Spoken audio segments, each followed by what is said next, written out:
Hello student. आज अपन एक नया टॉपिक करने वाले हैं जिसका नाम है डिफ्रैक्शन ऑफ लाइट। तो हम क्लास में पढ़ चुके थे। पहले वाले लेक्चर में मैंने डिफ्रैक्शन पढ़ा दिया था। आज हम डिफ्रैक्शन के बारे में पढ़ेंगे कि डिफ्रैक्शन एक सिंगल स्लिट की वजह से डिफ्रैक्शन कैसे प्रोड्यूस होता है। बहुत सारे जो स्टूडेंट है इसमें काफ़ी कंफ्यूज रहते हैं। हम पढ़ने वाले हैं diffraction due to a single slit.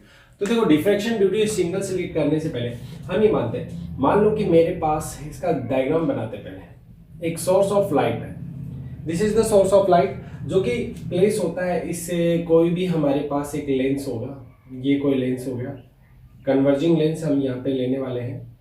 और इस कन्वर्जिंग लेंस के फोकस पे ये लेंस रखा रहता है। फोकस पे यहाँ पे ये सोर्स ऑफ लाइट रखा हुआ है, ये इसका एपरेचर है।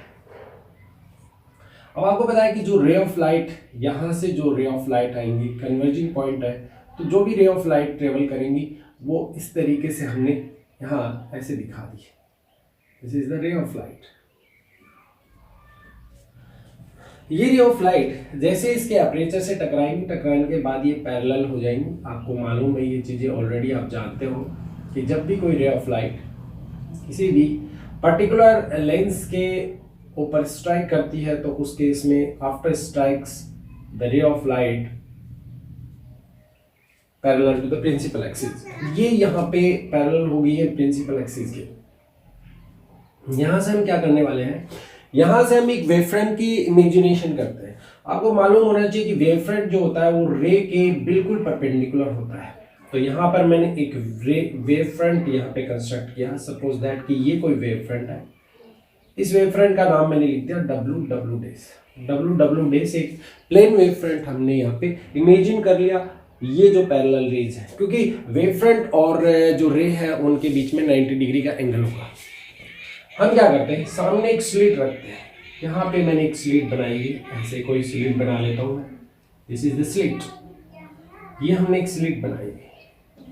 अच्छा, ये जो स्लिट हमने बनाई हुई है जिसकी विड्थ मैंने, ये जो एक तरह से ऑब्स्टेकल का काम करेगी, इस स्लिट का नाम मैंने रख दिया AB। और इस स्लिट की जो विड्थ है वो हमने ले ली। सपोज ये जो विड्थ है, इसकी स्लिट की जो विड्थ है वो D मैंने यहाँ पे ले ली। ठीक है, D इस स्लिट की विड्थ है। अब ये जो प्लेन वेव फ्रंट है ये आगे मूव करेगा। जैसे ये प्लेन वेव फ्रंट आगे मूव करेगा तो हम क्या देखते हैं कि जैसे ही ये यहाँ पे प्लेन वेव फ्रंट आगे मूव कर रहा है, ठीक है, तो ये जो वेव फ्रंट होता है ये जैसे जैसे आगे जाएगा तो इस ऑब्स्टेकल से टकराएगा। इस ऑब्स्टेकल से टकराने के बाद इसका हर एक पॉइंट, जो भी हम यहाँ पे पॉइंट बनाते हैं according to the Huygens principle, each point on the wave front act as a fresh source of new disturbance. ये जो टकराने के बाद इसका जो हर एक ये जो पॉइंट है ये अपने आप में एक सेकेंडरी वेवलेट्स की तरह बिहेव करेगा। एक यानी कहने का मतलब ये नए एक fresh source of new disturbance की तरह बिहेव करेगा, नए डिस्टर्बेंस की तरह बिहेव करेगा। तो ऐसे न जाने बहुत सारे यहाँ पर हमारे पास क्या बन जाते हैं, सोर्स बन जाते हैं, लाइट के सोर्स बन जाते हैं। इतने बहुत सारे लाइट के सोर्स हो सकते हैं। हम ये नहीं कहते कि भी ये लाइट के सोर्स लिमिटेड है, बहुत सारे इनफाइनाइट नंबर ऑफ सोर्स बन जाते हैं लाइट के। अब होता क्या है कि जैसे ही प्लेन वेव फ्रंट आगे जाएगा, आगे जा रहा है और यहाँ पे आगे जा रहा है, तो हम क्या कर रहे हैं कि अब हमें ये जो रे है, ये जो रे हमने ली हुई है, इन रे को हमें कन्वर्ज करना है, किसी पॉइंट पर कन्वर्ज करना है। तो हम इसको किसी पॉइंट पर कन्वर्ज करने के लिए हमें एक बड़ा लेंस हम यहाँ पे यूज कर रहे हैं। इस लेंस से थोड़ा बड़ा लेंस लेंगे, ये L1 लेंस है और यहाँ पर एक हम बड़े लेंस को इमेजिन करते हैं। This is the lens, convex lens L2, जो इससे बड़ा है। इसको क्यों यूज किया हमने, क्योंकि हमने इसको इसलिए यूज किया क्योंकि जैसे ही ये रे ऑफ लाइट इस पे फॉल करेंगी तो जैसे स्ट्राइक करने के बाद में कहीं ना कहीं हमने एक स्क्रीन, यहाँ पे हम एक स्क्रीन रख देते हैं, यहाँ पे एक स्क्रीन होती है और ये जो लाइट जब इससे पास होगी तो हम ये जो लेंस है ये वहां रखते हैं जहां पर इस पर्टिकुलर स्क्रीन का फोकस होगा। तो जहां कहीं भी ये रे ऑफ लाइट जिस भी पॉइंट पर, यहाँ पर ये कोई पॉइंट है जो इसका सेंटर होगा और ये जो सेंटर है ये इस लेंस का फोकस होगा। तो जैसे ही कोई पैरेलल रे ऑफ लाइट जब आती है इस प्रिंसिपल एक्सिस के पैरेलल रे ऑफ लाइट आएंगी तो इससे अपर्चर से टकराने के बाद में ये सभी रे ऑफ लाइट किसी एक पर्टिकुलर पॉइंट पर जाकर मिल जाती हैं, जिसको हम कन्वर्जिंग पॉइंट कहते हैं, या हम बोल सकते हैं कि वो जो हमारे पास जो पॉइंट होगा वो उस पर्टिकुलर लेंस के लिए किसका काम करेगा, वो उसका फोकस होगा। तो ये इसका फोकस है। तो यहां पर हमने ये देखा, इस तरीके से हमने ये कंस्ट्रक्ट कर लिया कि पहले जो हमारे पास सिंगल स्लिट के केस में हम डिफ्रैक्शन चेक करना चाहते हैं, यहां पर क्या बनेगा। तो पॉइंटों की बात करने से पहले मैं पॉइंटों को देख लेता हूं। अब आप देखो, ये जितने भी सोर्स हैं, बहुत सारे लाइट के सोर्स होंगे, बहुत सारे लाइट के सोर्स होंगे। अगर इन सभी लाइट के सोर्स को देखा जाए तो आप देख लो, पहले वाला मान लो कि ये 1 से लेकर 100 तक हमारे पास, 1 to 100 तक हमारे पास ये लाइट के सोर्सेज हैं, और इनसे जो रेज निकल रही हैं उनके बीच में हम पाथ डिफरेंस कैलकुलेट करेंगे। तो यहाँ पे हम पाथ डिफरेंस कैलकुलेट करना चाहते हैं। अब देखो, पहले वाली रे को देखो, मान लो कि ये 50 वाली है, ये 50 वाली है ना, और ये कितना है 100 वाली, यहाँ पे ये 50 वाली है। अच्छा, एक और दूसरी, और यहाँ पे बहुत सारे सोर्स होंगे, तो दूसरी के लिए भी अगर हम ऐसा ही बना दें तो हम देख रहे हैं सारी की सारी जितनी भी रे हैं, ये वाली रे, ये वाली रे, ये वाली रे, ये वाली, सभी जितनी भी ये जो रे हैं, ये सभी की सभी रे आपस में सेम पार्ट डिफरेंस में है, यानी इनके बीच में कोई भी पार्ट डिफरेंस नहीं है। कहने का मतलब यहाँ पर इनके बीच में कोई भी रास्ते का अंतर नहीं दिखाई दे रहा, मतलब कोई भी यहाँ पे पार्ट डिफरेंस नहीं है। यानी पहले और 50 के बीच में भी उतना ही पार्ट डिफरेंस है जितना कि 50 और 100 के बीच में है। तो हम कह सकते हैं कि इस सिचुएशन में जो पॉइंट O है वहां पर हमें यह मिल सकता है कि इस पॉइंट O पर कोई भी पार्ट डिफरेंस नहीं है, यानी पार्ट डिफरेंस की वैल्यू यहाँ पे 0। अगर पार्ट डिफरेंस की वैल्यू 0 होगी तो इसका मतलब यहाँ पर ये जो बनने वाला जो पॉइंट होगा ये हमारा सेंट्रल मैक्सिमा होगा। सारी की सारी रे जो है ये यहाँ पे सेम पार्ट डिफरेंस से आ रही है, इसका मतलब यहाँ डेल्टा x 0 है, और जब डेल्टा x 0 है तो हमने पढ़ा था कि वहां पर सेंट्रल मैक्सिमा ऑब्टेन होगा, स्क्रीन के ऊपर सेंट्रल मैक्सिमा बनेगा। तो पहले हमने जो कंडीशन ली है वो सेंट्रल मैक्सिमा की कंडीशन हमने आइडेंटिफाई कर ली, तो दिस इज, ये हमारा सेंट्रल मैक्सिमा है। अब मैं क्या करूंगा, अब मैं ये देखना चाहता हूं इस सेंट्रल मैक्सिमा के बाद, अगर इस सेंट्रल मैक्सिमा के बाद कोई पॉइंट मैं डिसाइड करूं, मान लो कि ये कोई पॉइंट मैंने डिसाइड किया, दिस इज द पॉइंट। यहां पर क्या क्या हम पढ़ सकते हैं कि जितनी भी जो भी सेकेंडरी वेवलेट से जितनी भी रे आ रही हैं वो उनके बीच में पार्ट डिफरेंस जो है वो 0 होगा, जिसकी वजह से इसके सेंटर पर जो है वो यहाँ पर क्या बन जाएगा, एक सेंट्रल मैक्सिमा बन जाएगा, यानी कोई पार्ट डिफरेंस नहीं मिलेगा, हर एक जो रे के बीच में कोई पार्ट डिफरेंस नहीं मिलेगा। इसका मतलब यहाँ पर क्या होगा, एक सेंट्रल मैक्सिमा ऑब्टेन हो जाएगा। अगर इस रे ऑफ लाइट को थोड़ा सा डिफ्रैक्ट कर दें, हम तो कुछ एंगल से डिफ्रैक्ट कर दें, सपोज दैट कि मुझे ये पॉइंट P पे जाना है, तो पॉइंट P पे मैं देखना चाहता हूं कि किस तरीके से, मतलब अपने पास कैसा यहाँ पे पॉइंट बनेगा, क्या ये मिनिमा बनेगा या ये मैक्सिमा बनेगा, ये सब चीजें कैलकुलेट करने के लिए हमने इस स्क्रीन के ऊपर एक पॉइंट P को सिलेक्ट किया। अब हम देख रहे हैं कि ये पॉइंट P के लिए मान लो कि ये पॉइंट P है हमारा, और इस बार ये जो रे है, ये वाली जो डिफ्रैक्टेड रे है, दिस इज द डिफ्रैक्टेड रे, ये पहले वाली रे के साथ कितना एंगल बना रही है, थीटा, मान लिया कि थीटा एंगल बना रही है। इसी तरीके से ये रे भी यहां से जाएंगे, ऐसे ट्रेवल करती है, इसी पॉइंट की बात करूं मैं, तो ये भी एंगल बन रहा है थीटा। एंड सिमिलरली इस तरीके से बहुत सारी रेज हम अगर निकालें तो ये देख रहे हैं हम कि ये सभी की सभी रे अगर इस पॉइंट P पे जाएं और मिले तो हम देखेंगे कि भी किस तरीके से इसका पार्ट डिफरेंस चेंज होगा। इस पॉइंट पर हम देखना चाहेंगे कि इसका पार्ट डिफरेंस कैसे चेंज होगा। तो हम इन रेज के बारे में ऐसे देख लिया, थीटा एंगल से हमने डिफ्रैक्ट कर दिया, ये एंगल थीटा, ये एंगल भी थीटा। अब हम देखना चाहेंगे कि सबसे पहले ये जो पॉइंट P यहाँ स्क्रीन के ऊपर होगा, इनके बीच में जो भी रेज जो यहाँ से आ रही हैं, जो पॉइंट P पर जा रही हैं, उनके बीच में कितना पार्ट डिफरेंस है, ये हमारा देखना है। अच्छा, हम क्या करेंगे, यहाँ से ये डिस्टेंस हमें पता है, ये डिस्टेंस हमें पता है कितनी है, D। तो हम अगर यहाँ से एक परपेंडिकुलर ड्रॉ कर दें, तो मैंने एक यहाँ से परपेंडिकुलर ड्रॉ कर दिया, इस तरीके से मैंने एक परपेंडिकुलर ड्रॉ किया, ये 90 डिग्री के एंगल पर एक परपेंडिकुलर ड्रॉ किया, ये परपेंडिकुलर मैंने ड्रॉ किया। इस परपेंडिकुलर से मुझे पता चलेगा कि पार्ट डिफरेंस कितना होगा। अगर मैं ये वाली रे और ले लूं तो इस वाली रे के साथ भी पार्ट डिफरेंस हमें कैलकुलेट करना कितना होगा। तो इस तरीके से सारी जो रे है वो यहाँ पे थीटा एंगल बना रही है। मुझे पता है कि ये टोटल एंगल 90 माइनस थीटा होगा, तो ये वाला एंगल कितना होगा, ये टोटल एंगल ये थीटा, तो ये कितना होगा 90 माइनस थीटा। 90 माइनस थीटा होगा तो ये एंगल भी कितना होगा, थीटा। ये एंगल हमें थीटा मिलेगा, यानी जो ये एंगल थीटा है तो ये वाला एंगल भी हमें थीटा मिलेगा। अब हम पार्ट डिफरेंस की कैलकुलेशन करेंगे कि पार्ट डिफरेंस जो है किस तरीके से कैलकुलेट होगा यहाँ पे। अच्छा देखो, मैंने ये परपेंडिकुलर ड्रॉ इसलिए किया क्योंकि मैं परपेंडिकुलर से ये आइडेंटिफाई कर सकता हूँ कि यहाँ से जो रेज है वो एक दूसरे के बीच में कितना उनके बीच में पाथ का डिफरेंस है।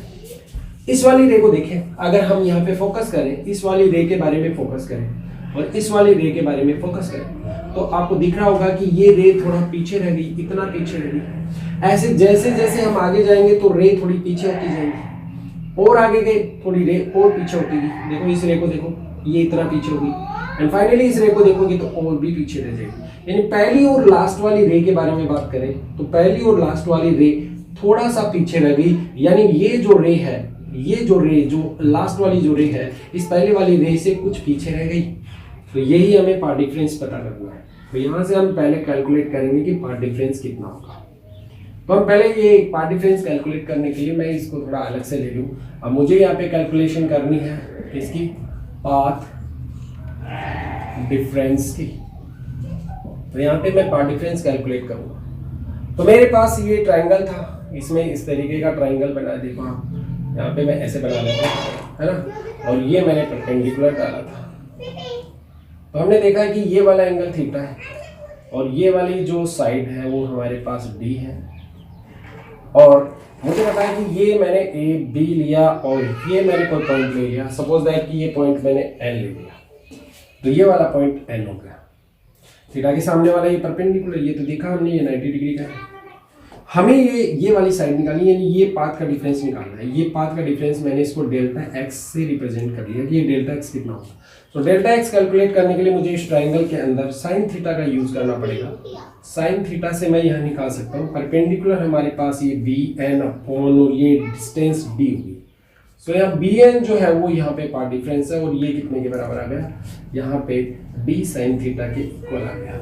यहाँ से जब हमने इसको सोल्व किया, ये वाला ट्राइंगल इसको हमने बाहर निकाल लिया। अब इसमें से हमने यह पार्ट डिफरेंस चेक किया, तो पार्ट डिफरेंस जो हमारे पास मिला है B N is equal to delta X is equal to D sine theta, ये पार्ट डिफरेंस है। यही पार्ट डिफरेंस हमें सब पॉइंट्स के बारे में बताएगा। जो भी पॉइंट हम स्क्रीन के ऊपर लेंगे उन सभी पॉइंट के बारे में ये पार्ट डिफरेंस कैलकुलेट करवाएगा कि किस तरीके का मैक्सिमा बना है, मिनिमा बना रहा है।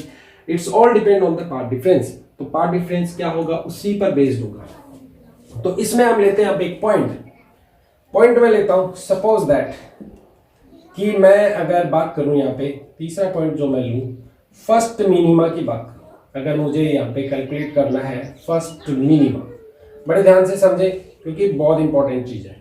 फर्स्ट मिनिमा को कैलकुलेट करने के लिए इस पॉइंट पी पर मैं फर्स्ट मिनिमा कैलकुलेट करना चाहता हूँ, क्योंकि मुझे पता है कि ये सेंट्रल पॉइंट है और यहाँ से अगर मैं कोई डिस्ट्रीब्यूशन कर्व बनाऊं इंटेंसिटी का, तो वो कुछ लाइक दिस ऐसे बनेगा। तो ये तो सेंट्रल पे मैक्सिमा बन गया और यहाँ इस पॉइंट पर मिनिमा बनेगा।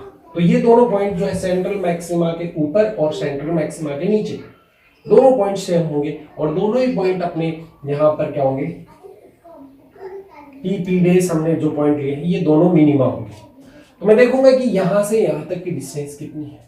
सपोज दैट कि मैंने मान लिया कि ये डिस्टेंस कितनी है, डी है, ये डिस्टेंस भी मैंने डी ली। तो यहीं से डी साइन थीटा से अगर और चीजें भी कैलकुलेट की जाए तो देखूंगा कि ये पॉइंट की डिस्टेंस कितनी है। सपोज दैट कि ये पॉइंट मैंने मान लिया कि यहाँ से कितने डिस्टेंस पे है, वाई डिस्टेंस पे ये पॉइंट अपना। तो ये एंगल अगर थीटा है, ये एंगल अगर थीटा है हमारे पास, ये वाला एंगल, अगर ये रे देखें हम, जो मिडल वाली रे है उसको देखें, अगर ये वाली रे देखें हम इस तरीके से, मिडल वाली रे को देखें, ये वाली जो मैंने ऐसे कर दी, ये टोटल कितना है, ये यहाँ से लेकर यहाँ तक ये डिस्टेंस है डी। तो ये अगर ट्राइंगल लेता हूँ मैं, ये वाला ट्राइंगल देखना, मैं ये पेन चला रहा हूँ यहाँ पे, ये ट्राइंगल थोड़ी सी रे इस तरीके से बन गई, ये वाला इस ट्राइंगल के अंदर मैं यहाँ से, क्योंकि मुझे पता है कि ये थीटा काफी छोटा होता है, तो साइन थीटा को मैं अप्रोक्सीमेटली टेन थीटा मान सकता हूँ। सो यहाँ से अगर हम डेल्टा एक्स की वैल्यू को कैलकुलेट करें तो ये आ जाएगा डी टेन थीटा, और डी टेन थीटा जो होगा, टेन थीटा को हम यहाँ से कैलकुलेट करें तो टेन थीटा होगा परपेंडिकुलर अपॉन ये साइड कितनी है, डी, तो परपेंडिकुलर अपॉन बेस। अगर ये एंगल बहुत छोटा है तो यहाँ से हमारे पास आ जाएगा टेन थीटा डी, ये तो डी तो ऑलरेडी है, टेन थीटा हम यहाँ से निकालेंगे दिस अपॉन दिस, तो आ जाएगा Y by D Y by capital D. ये हमारे पास पार्ट डिफरेंस की वैल्यू यहाँ पे ये आ चुकी है। ओके, अब हम कैलकुलेट करेंगे फर्स्ट मिनिमा कहाँ बनेगा। ये यहाँ पे फर्स्ट मिनिमा, देखो यहाँ भी फर्स्ट मिनिमा, तो इस सेंटर से ऊपर जाएंगे तो फर्स्ट मिनिमा मिलेगा, इस सेंटर से नीचे जाएंगे तो भी फर्स्ट मिनिमा हमें मिलेगा। तो फर्स्ट मिनिमा कैलकुलेट करने के लिए मुझे क्या करना होगा, डेल्टा एक्स की वैल्यू, मुझे पता है कि ये सब कुछ डेल्टा एक्स पे डिपेंड करता है। अब मैं क्या करता हूँ, यहाँ पे इस स्लिट को दो पार्ट्स में डिवाइड कर देता हूँ। तो कुछ चीजें मैं मिटाऊंगा, यहाँ पे कुछ चीजें यहाँ पे मैं मिटाने वाला हूँ, तो यहाँ पे ये मैं मिटा रहा हूँ ताकि आपको अच्छे से समझ में आए। देखो हमारा जो टॉपिक है वो डिफ्रैक्शन ऑफ लाइट में आप फर्स्ट मिनिमा की कैलकुलेशन कर रहे हैं, तो फर्स्ट मिनिमा बनेगा कहाँ, तो हम तीसरा पॉइंट ले रहे हैं फर्स्ट मिनिमा। तो फर्स्ट मिनिमा के लिए अगर हम देखें तो देखना, मैं ये जो स्लिट है हमारे पास, ये दिस इज द स्लिट, ये हमारे पास स्लिट थी, ऐसी स्लिट हमने बनाई थी और इस स्लिट का नाम मैंने ए बी दिया था। इस स्लिट को इस बार मैं तीन पार्ट्स में डिवाइड कर देता हूं। ये डिस्टेंस डी थी, तो मैंने देखा इस तरीके से लाइट ट्रेवल कर रही है, ये एंगल थीटा है, ट्रेवल कर रही एंगल है हमारा थीटा। तो अगर इस पूरी लाइट को मैं ये कहता हूं फर्स्ट मिनिमा की कंडीशन तब प्रोड्यूस होगी जब पाथ डिफरेंस लेमडा होगा।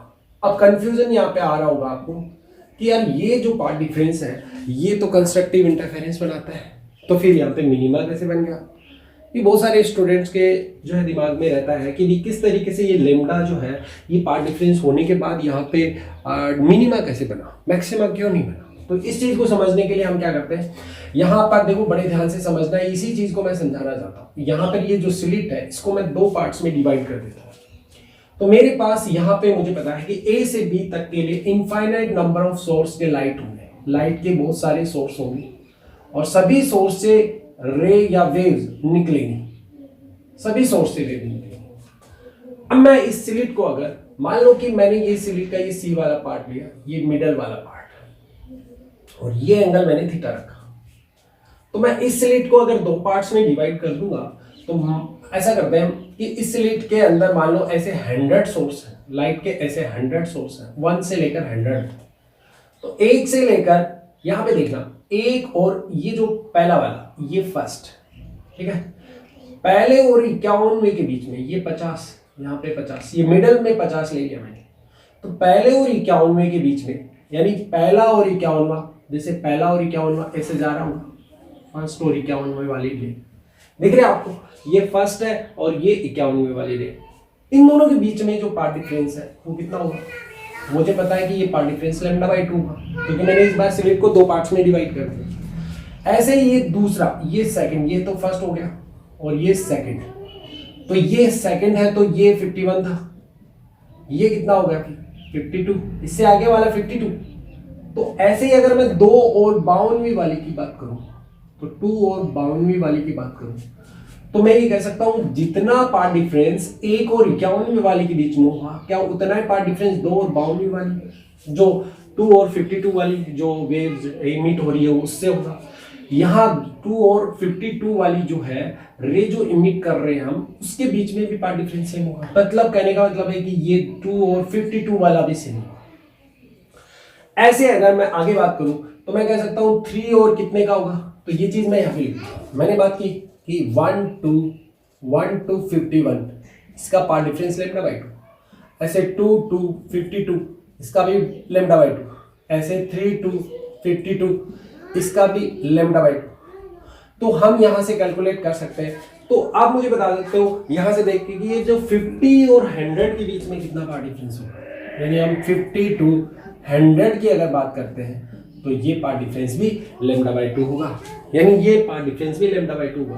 तो कहने का मतलब ये है कि 1 और 51 के बीच में λ/2, 2 और 52 के बीच में λ/2, और ये दोनों जो है, ये जो भी पार्ट डिफरेंस की, जो दो पार्ट डिफरेंस की जो भी जिनका पार्ट डिफरेंस λ/2 है, ये अपोजिट डायरेक्शन में पाई, ठीक है, जब थीटा पाई होगा उस डायरेक्शन में आके इस पॉइंट पर डिस्ट्रक्ट करेंगे, डिस्ट्रक्टिव इंटरफेरेंस प्रोड्यूस करेंगे। क्योंकि लैम्डा बाई 2 जहां होता है पार्ट डिफरेंस, वहां का मतलब है कि वहां डिस्ट्रक्टिव इंटरफेरेंस बनता है, और इसकी वजह से यहां पर पॉइंट पी पर एक डिस्ट्रक्टिव इंटरफेरेंस बन जाएगा। ठीक है, डिस्ट्रक्टिव पॉइंट बन जाएगा क्योंकि लैम्डा बाई 2 बना, इसकी वजह से तो हाफ पार्ट से जितनी भी वेव्स इमिट होंगी उनके बीच में भी पार्ट डिफरेंस लैम्डा बाई 2, और अगले हाफ पार्ट में भी जितनी वेव्स इमिट होंगी उनके बीच में भी पार्ट डिफरेंस लैम्डा बाई 2। तो जब लैम्डा बाई 2 से जब जाएंगी तो फाइनली हम कह सकते हैं इस पॉइंट पी पर हमारा क्या बन जाएगा, मिनिमा रिड्यूस हो जाएगा, तो मिनिमा बन जाएगा। अब इसको शॉर्ट में लिखूं, मैंने क्या किया था, एबी स्लिट को 2 पार्ट्स में डिवाइड कर दिया था। पहले मैंने स्लिट ली थी एसी और दूसरी मैंने स्लिट ली थी सीबी। मुझे बताया कि यहां से जितनी भी वेव्स ए से सी तक जितनी भी वेव्स इमिट होंगी वो सारी सेम पार्ट डिफरेंस से होंगी और इतनी सी से बी वाली होंगी। तो ये कैसा इंटरफेरेंस बनाएंगे, डिस्ट्रक्टिव, ये भी डिस्ट्रक्टिव। तो डिस्ट्रक्टिव, जब डिस्ट्रक्टिव इंटरफेरेंस ये अपोजिट डायरेक्शन में आएंगे तो यहाँ पर क्या प्रोड्यूस हो जाएगा, डिस्ट्रक्टिव इंटरफेरेंस प्रोड्यूस हो जाएगा, डिस्ट्रक्टिव पॉइंट बनेगा, जिसकी वजह से हम यहाँ पे फर्स्ट मिनिमा की कंडीशन को यहाँ डिफाइन कर सकते हैं। तो फर्स्ट मिनिमा की कंडीशन तब होगी जब आपका पार्ट डिफरेंस कितना होगा, लैम्डा होगा। ठीक है, तो कंफ्यूज होने की जरूरत नहीं है। कहीं तुम सोच रहे हो कि लैम्डा के अंदर तो हम मैक्सिमा की बात करते हैं, नहीं, लैम्डा होगा तो डिफ्रैक्शन में लैम्डा होगा, तो यहाँ पर ये स्लिट टूटेगी 2 पार्ट्स में और लैम्डा बाई 2 दोनों को मिलेगा, तो अपोजिट फेजेस में आके ये यहाँ पे सुपर इम्पोज होंगी और वहां पर क्या बना लेंगे, डिस्ट्रक्टिव इंटरफेरेंस, डिस्ट्रक्टिव पॉइंट बना लेंगे। अब इसके बाद आगे हम बात करें तो ये तो हो गया फर्स्ट मिनिमा। ऐसे ही अगर हम बात करें सेकंड मिनिमा की, तो मैं थोड़ा सा इसको मिटा देता हूँ, तब तक आपको जो चीज लगती है वो हम लिख सकते हैं। अब हम बात करेंगे सेकंड मिनिमा। तो इस बार हम अगर सेकंड मिनिमा की बात करें तो इस बार हम बात करेंगे सेकंड मिनिमा। तो जो सेकंड मिनिमा अपना बनेगा वो कहाँ बनेगा, सेकंड मिनिमा बनाने के लिए इस बार मुझे दोबारा से जो पार्ट डिफरेंस जो वेव्स के बीच में होगा वो पार्ट डिफरेंस 2 लैम्डा रखना होगा। यानी मुझे जो पार्ट डिफरेंस है वो 2 लैम्डा रखना होगा, तब जाके यहाँ कहीं जो इंटेंसिटी आपकी लगातार डिक्रीज हो रही है वहां पर आपको सेकंड मिनिमा मिलेगा। यहाँ कहीं भी आपको सेकंड मिनिमा मिलेगा। यहाँ अगर ये पॉइंट Q है तो ये पॉइंट क्या होगा, Q बेस। ये दोनों पॉइंट क्या होंगे, सेकंड मिनिमा, ये सेकंड मिनिमा, ये सेकंड मिनिमा। तो हम now we have to calculate the condition of second minima. Second minima की कंडीशन के लिए आप क्या करेंगे, यहाँ दिस स्लिट ए बी, इस बार ये जो स्लिट है इसको हम 4 पार्ट में डिवाइड कर देंगे। तो देखो इस तरीके से अगर हमें इस स्लिट को 4 पार्ट में अगर मैं डिवाइड कर दूं तो मैं ऐसे ले लूं, ये पॉइंट मैंने सी ले लिया, ये पॉइंट मैंने डी ले लिया। तो 1 2 3 एक और पार्ट करना पड़ेगा, स्लिट को थोड़ा बड़ा करें ई, और एक और स्लिट का ये पॉइंट है बी। इस तरीके से हम ना यहाँ पे स्लिट को डिवाइड कर रहे हैं 4 पार्ट में। तो आप देखो कि जब स्लिट को मैं 4 पार्ट में डिवाइड करूंगा तो मैंने मान लिया कि ये 1 से लेकर 100 तक की वेव्स अगर इमिट कर रहा है तो यहाँ पे 25, यहाँ पे 50 और यहाँ 75 और यहाँ 100। तो आप देखो एक और ये पहली वाली और ये जो 26 वाली जो वेव है, यानी पहले और 26 के बीच में कितना पार्ट डिफरेंस बनेगा, लैम्डा बाई 2। पहले और 26 के बीच में बनेगा, 26 वाली के बीच में बनेगा लैम्डा बाई 2। ऐसे ही यहाँ पे बात करते हैं कि यहाँ अगर ये लैम्डा बाई 2 है तो ऐसे दूसरी ओर अगर हम बात करें, दूसरी ओर 27 के बारे में बात करें तो 2 और 27 के बीच में भी ये 2 है और ये 27 है, इसके बीच में भी ये पार्ट डिफरेंस कितना होगा, लैम्डा बाई 2। यहाँ से आता है और ये यहाँ से आता है, लैम्डा बाई 2, दोनों लैम्डा बाई 2। अब बात करें अगर इसके बाद की बात करें तो 25 और ये 50 के बीच में कितना होगा, 25। देखो 1 से लेकर 26 अपना लैम्डा बाई 2 मिला, तो 2 से लेकर 27 लैम्डा बाई 2 मिला। ऐसे अगर हम बात करें कि 25 और 50 के बारे में बात करें तो 25 और 50 के बीच में भी पार्ट डिफरेंस की वैल्यू सेम है, कितनी होगी, लैम्डा बाई 2, है ना। इस तरीके से अगर हम आगे बात करें तो 51 और ये 51 है तो 51 ये वाला 51 हो गया क्योंकि ये 51 है और ये 76 है, तो 51 और 76 के बीच में भी पार्ट डिफरेंस की वैल्यू कितनी होगी, लैम्डा बाई 2 होगी। इसी तरीके से अगर मैं बात करूं 75 और 100 के बीच में तो 75 और 100 के बीच में भी पाथ डिफरेंस कितना होगा, λ/2। तो ये सभी जितने भी λ/2 जितने भी 4 पार्ट्स में जो भी वेव्स आगे इमिट होंगी और स्क्रीन के ऊपर Q पॉइंट पर जब जाएंगी इस पॉइंट पर, तो यहाँ पर फिर से क्या बना लेंगे, डिस्ट्रक्टिव, ये डिस्ट्रक्टिवली जो है अपोजिट फेज में आएंगी और यहाँ पर आपको डिस्ट्रक्टिव पॉइंट बनाएंगे। लेकिन ध्यान रहे इसकी जो इंटेंसिटी है लगातार डिक्रीज भी हो रही है ना, तो ये डिस्ट्रक्टिव बनाएंगे। तो इस तरीके से अगर मुझे दूसरा मिनिमा चाहिए तो दूसरे मिनिमा के लिए मैंने इस बार स्लिट को 4 पार्ट्स में डिवाइड कर लिया। अगर आपके यहीं पे मैं आपसे पूछूं अगर तीसरा मिनिमा चाहिए, थर्ड मिनिमा चाहिए, तो उसके लिए हमें क्या करना होगा, कंडीशन ऑफ थर्ड मिनिमा।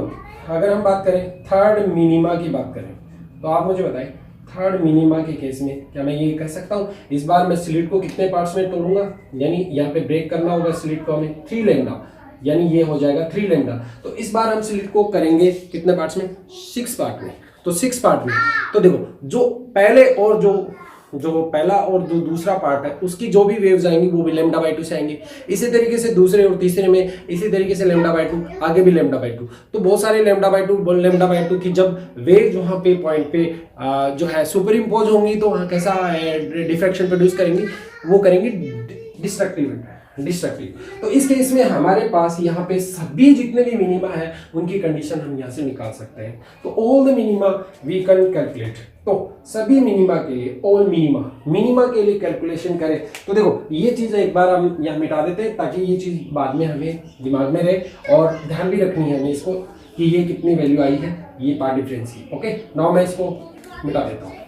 तो अब अगर मैं मान लो यहाँ से बात करूँ कि nth मिनिमा की बात करते हैं तो हम अगर बात करें फॉर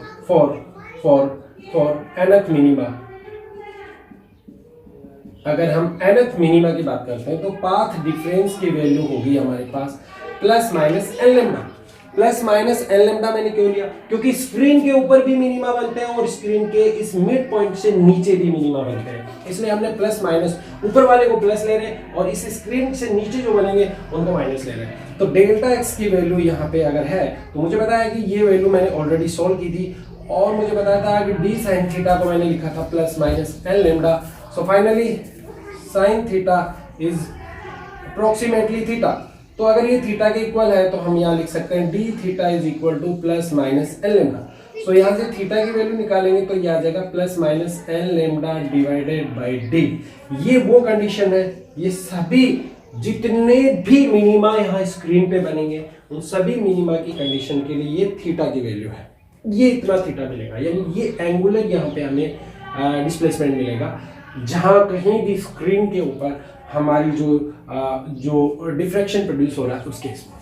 ओके, तो ये है सभी मिनिमा की कंडीशन। अब हम बात करते हैं, सबसे पहले हम फर्स्ट मैक्सिमा की बात करते हैं। मैक्सिमा, अब सोचो हमने मिनिमा की तो बात कर ली लेकिन हम ये भी तो देख लें कि मैक्सिमा कहाँ बनेगा।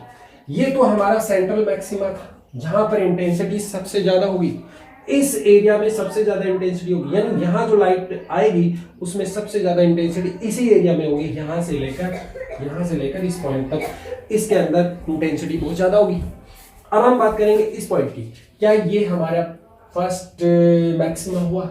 इस फर्स्ट मैक्सिमा ये हमारा हो गया फर्स्ट मैक्सिमा, और ये फर्स्ट मैक्सिमा इधर भी बनेगा और नीचे भी बनेगा, इधर भी बनेगा। तो ये this is the condition of first maxima. अब आप सोचो, थोड़ा सोचो, यहां से यहां तक तो आपने जब पहला मिनिमा लिया तब तो कंडीशन में यहां देखो आपने पाथ डिफरेंस कितना लिया था, लैम्डा, यहाँ पे पाथ डिफरेंस लैम्डा। तो जब आप थोड़ा ऊपर जाओगे तो एटलीस्ट इससे तो ज्यादा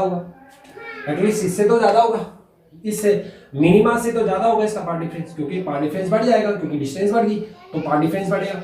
अच्छा, पाथ डिफरेंस बढ़ेगा तो कितना बढ़ेगा, तो हम मान लेते हैं, हम एक बार देखो कंडीशन लेते हैं। देखो पहला मैक्सिमा तब आपको मिलेगा जब ये जो डेल्टा एक्स की वैल्यू है 3 λ/2 होगी, यानी 3 λ/2 होगी, तब जाके हमें इस वाले पॉइंट पर, ये वाला जो पॉइंट है इसको मैं कोई नाम दे दूँ, फर्स्ट मैक्सिमा B1 ले देता हूँ और यहाँ भी मैं इसको B1 डेज कर लेता हूँ।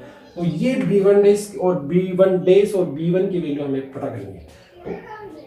तो वैसे ही सिमिलर वे में सारी चीजें हम कैलकुलेट करेंगे। फिर से मैं इसको बना देता हूँ, आपको समझना है इसको। फिर से मैं क्या करता हूँ, यहाँ पे मैं बात कर रहा हूँ कि भी फर्स्ट जो मैक्सिमा है वो आपका कहाँ बनेगा। तो फर्स्ट मैक्सिमा बनने के लिए फिर से हमने स्लिट को इस बार, ये जो स्लिट हमारे पास थी, इस स्लिट को मैं ए बी स्लिट को इस बार मैं 3 पार्ट्स में डिवाइड करता हूँ। तो मेरे पास ये स्लिट, ये पॉइंट बी है, और ये मेरे पास, सॉरी ये पॉइंट मैंने यहाँ बी ले लिया, यहाँ पे मैं सी ले लेता हूँ, और ये पॉइंट बी ले लेता हूँ, और ये पॉइंट बी। अच्छा, मुझे पता है कि ये पार्ट डिफरेंस जो भी आएगा वो कितना आएगा, यानी जो पार्ट डिफरेंस आएगा स्क्रीन के ऊपर, जो पार्ट डिफरेंस आएगा वो कितना होगा। सभी जितनी भी वेव्स जो है infinite number of source of light से इमिट हो रही होंगी, उनके बीच में पार्ट डिफरेंस हमने कितना लिया, 3 लेता है। इस पॉइंट के बीच में देखते हैं, तो मान लेते हैं कि मेरे पास यहाँ से लेकर 1 to 75, 1 से लेकर 75 यहाँ पे वेव्स हैं। अब उनके लिए मैं देखना चाहता हूँ कि कितनी जो है यहाँ पार्ट डिफरेंस की वैल्यू निकलेगी। तो पहले देखो, ये 1 to 25 की बात कर ले, ये डी का 50 कर ले, तो देखो पहले और यहाँ जो होगा 26, पहले वेव और 26 वाली वेव के बीच में जो पार्ट डिफरेंस होगा वो लैम्डा होगा। ऐसे ही दूसरी वाली होगी, और ये हो गया हमारे पास 27। तो इन दोनों के बीच में यहाँ पे भी कितना होगा पार्ट डिफरेंस, लैम्डा बाई 2। तो हम देख रहे हैं कि पहले और 25 यानी फर्स्ट टू 25 के लिए लैम्डा बाई 2। ऐसे ही हम बात करें फर्स्ट टू 26, फर्स्ट टू 26, और हम बात करें कि 2 से लेकर और ये हो गया 27 के लिए लैम्डा बाई 2। ऐसे ही हम बात करें कि भी 50 से लेकर और ये हो गया 25 से लेकर 50 के लिए भी लैम्डा बाई 2। तो अब सोचो, ये जो लैम्डा बाई 2 की यानी पहले वो 26 वाली एक दूसरे को कैंसिल आउट कर देगी, यानी यार डार्क बना लेगी। ओके, ये भी डार्क बनाएंगे क्योंकि 2 और 27 के बीच में भी पार्ट डिफरेंस लैम्डा बाई 2 होंगी, और ये दोनों अपोजिट फेज में आएंगी। जब ये अपोजिट फेज में आएगी, मतलब एक ऐसे आएगी तो दूसरी अपोजिट फेज में आएगी। जब दूसरे अपोजिट फेज में आ जाएंगी तो ओवरऑल क्या होगा, मिनिमा बनाएगी वहां पे, क्योंकि दोनों के बीच में पार्ट डिफरेंस लैम्डा बाई 2, दोनों अपोजिट फेज में आती हैं। तो यहाँ पे अपोजिट फेज में आने की वजह से यहाँ जो 25 से लेकर 50 तक के हमने देखा वो दोनों लैम्डा बाई 2 से आएंगे। इसका मतलब ये एक दूसरे को कैंसिल आउट कर देंगी। क्योंकि ऐसा कैंसिल आउट क्यों किया, क्योंकि ये आउट ऑफ फेज जो इनका होता है, आउट ऑफ फेज वो पाई होता है, पाई इनका आउट ऑफ फेज होता है। आउट ऑफ फेज मतलब पाई होता है। 1 से 26 और 2 to 26 इनके बीच में जो है फेज पाई होता है, इसकी वजह से दोनों एक दूसरे को कैंसिल आउट कर देते हैं। तो फाइनली अब अगर बात करें तो 25 से लेकर 50 तक की तो एक दूसरे को कैंसिल आउट कर चुकी है। तो बची कितनी है हमारे पास, देखो 50 से लेकर और ये 75 तक की बची। तो इसका मतलब यहाँ से यहाँ तक का जो फेज डिफरेंस है वो कितना मिलेगा, पार्ट डिफरेंस लैम्डा बाई 2। तो आप देखें, ये लैम्डा बाई 2 कुछ और नहीं है, ये ऐसे नहीं ना समझे कि ये डिस्ट्रक्टिवली है, बट इसका मतलब ये है कि यहाँ से जितनी भी वेव्स यहाँ से ट्रांसमिट होंगी उनके बीच में कुछ ना कुछ तो पार्ट डिफरेंस होगा। और अगर कहीं ना कहीं कुछ ना कुछ पार्ट डिफरेंस मिलता है तो हम ये कह सकते हैं कि उस पॉइंट पर कुछ ना कुछ अगर पार्ट डिफरेंस मिलता है इस पर्टिकुलर स्क्रीन के ऊपर, तो हम कह सकते हैं कि उस पार्ट डिफरेंस की वजह से यहाँ पे थोड़ी बहुत ब्राइटनेस आ सकती है। और ये जो ब्राइटनेस आई है ये किसकी वजह से आई है, ये जो बचा हुआ पार्ट का लैम्डा बाई 2 है। क्योंकि पार्ट डिफरेंस होगा तो कहीं ना कहीं थोड़ी बहुत इंटेंसिटी वहां पे होगी, तो वो थोड़ी बहुत जो इंटेंसिटी है वो इस 50 to 75 के केस में आ गई, और ये जो है कैंसिल आउट हो चुकी है। तो इसकी वजह से कुछ भी इंटेंसिटी स्क्रीन के ऊपर गिरेगी वहां पर कुछ ना कुछ तो आपको इंटेंसिटी मिलेगी, और इस इंटेंसिटी के लिए हम बोल सकते हैं कि ये फर्स्ट मैक्सिमा की कंडीशन है। This is the condition of first maxima. So now ये तो थी फर्स्ट मैक्सिमा की कंडीशन। अब अगर मैं सभी मैक्सिमा की बात करूं तो अगला देखो, सेकंड मैक्सिमा की अगर बात करें, सेकंड मैक्सिमा की अगर बात करें तो सेकंड मैक्सिमा आपको तब मिलेगा जब आपका पार्ट डिफरेंस होगा प्लस यानी 5 लैम्डा बाई 2। अब सोचो इस बार स्लिट को मुझे कितने पार्ट्स में डिवाइड करना पड़ेगा, अभी तक तो मैंने 3 पार्ट में किया, अगले में कितने पे करूंगा, 5 में। जब मैं 5 में करूंगा तो सोचो 4 के जो होंगे, 4 से जो निकलने वाली जो वेव्स होंगी उनके बीच में पार्ट डिफरेंस लैम्डा बाई 2 होगा, और वो 4 जो है एक दूसरे को कैंसिल आउट कर चुकी होंगी। लेकिन जो लास्ट वाला जो लैम्डा बाई 2 होगा उसकी वजह से कुछ ना कुछ इंटेंसिटी जो है स्क्रीन के ऊपर पहुंचेगी, और वो जो आपको इंटेंसिटी मिलेगी यानी जो सेकंड मैक्सिमा मिलेगा वो यहाँ पे थोड़ा सा ज्यादा मिलेगा। यहाँ पे सेकंड मैक्सिमा इससे कम मिलेगा। यानी कहने का मतलब ग्रेजुअली इंटेंसिटी डिक्रीज होगी। तो ग्रेजुअली इंटेंसिटी यहाँ पे डिक्रीज होगी, इंटेंसिटी लगातार डिक्रीज हो रही है, हम यहाँ पे देख रहे हैं इंटेंसिटी डिक्रीज होगी। तो इस तरीके से हम बोल सकते हैं कि इंटेंसिटी कैसे डिक्रीज होती है। तो देखो इंटेंसिटी डिक्रीज होने के लिए हम यहाँ पे कंडीशन ले रहे हैं। तो इस तरीके से कुछ ना कुछ इंटेंसिटी हमें मिल जाती है, और वो इंटेंसिटी जो मिलती है वो हम यहाँ पे देख लेते हैं। इसी तरीके से अगर मैं nth मैक्सिमा की बात करता हूँ, nth मैक्सिमा की अगर मैं बात करूँ, अगर nth मैक्सिमा के बारे में हमें पढ़ना हो तो nth मैक्सिमा के लिए हमें जो डेल्टा एक्स की वैल्यू है वो कितनी आएगी, 2n + 1 λ/2, यानी इतना पार्ट डिफरेंस होगा तो मुझे nth जो है हमारे पास यहाँ पे nth मैक्सिमा की कंडीशन आ जाएगी।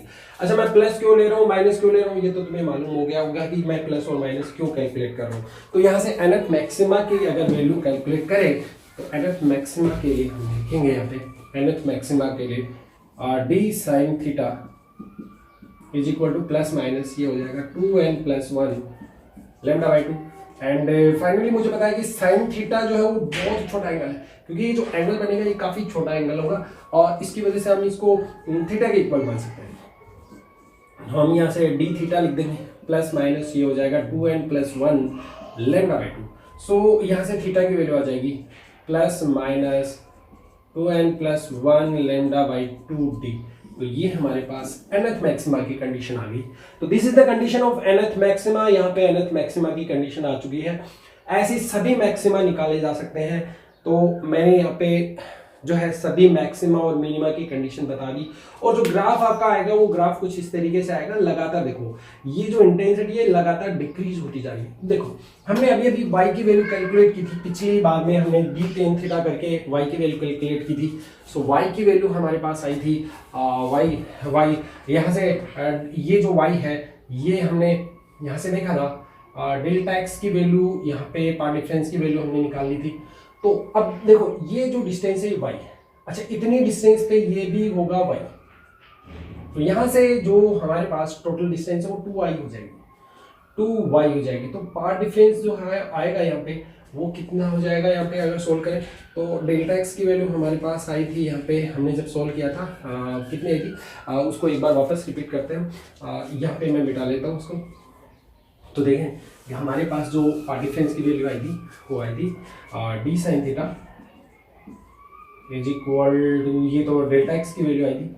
अच्छा, डेल्टा एक्स ये d sin थीटा आया था, और d हमें पता है कि ये sin थीटा जो है बहुत छोटा है, तो हम इसको tan थीटा के इक्वल माना था। तो d यहाँ पे डेल्टा एक्स की वैल्यू आ जाएगी d tan थीटा, और tan थीटा को जब हमने कैलकुलेट किया था तो डेल्टा एक्स की वैल्यू आई थी dy/d। ठीक है, ये कंडीशन जो है हमें पता है कि ये वाली कंडीशन इतनी है। तो अगर हम यहाँ पे देखेंगे तो एक चीज आपके लिए कैलकुलेशन करने के लिए मैंने यहाँ पे देखा है, आपको ये कैलकुलेशन करनी है। देखो सर्कुलर पैटर्न बनते हैं, इस स्क्रीन के ऊपर सर्कुलर पैटर्न बनते हैं। तो हमें ये देखना होगा कि ये जो डिस्टेंस है ये यहाँ से यहाँ तक की डिस्टेंस इस मैक्सिमा की कितनी डिस्टेंस के इक्वल है, यानी जो मैक्सिमा की जो डिस्टेंस है वो फर्स्ट मैक्सिमा का, ये जो सेंट्रल मैक्सिमा है यहाँ पे जब हम कैलकुलेट करेंगे इसको, ये आपके लिए मैं देता हूँ, आप इसे सॉल्व करना, नहीं होता तो पूछना, उसके बाद कमेंट सेक्शन में डाल देना कि सेंट्रल जो मैक्सिमा होता है वो हमेशा जो फर्स्ट मिनिमा यानी सेंट्रल मैक्सिमा की जो डिस्टेंस होगी वो फर्स्ट मिनिमा का डबल होगी, फर्स्ट मैक्सिमा का जस्ट डबल होगी। तो ये चीज़ हम यहाँ पे कैलकुलेट कर सकते हैं। तो ये सारी चीज़ें हमने कैलकुलेट की हैं।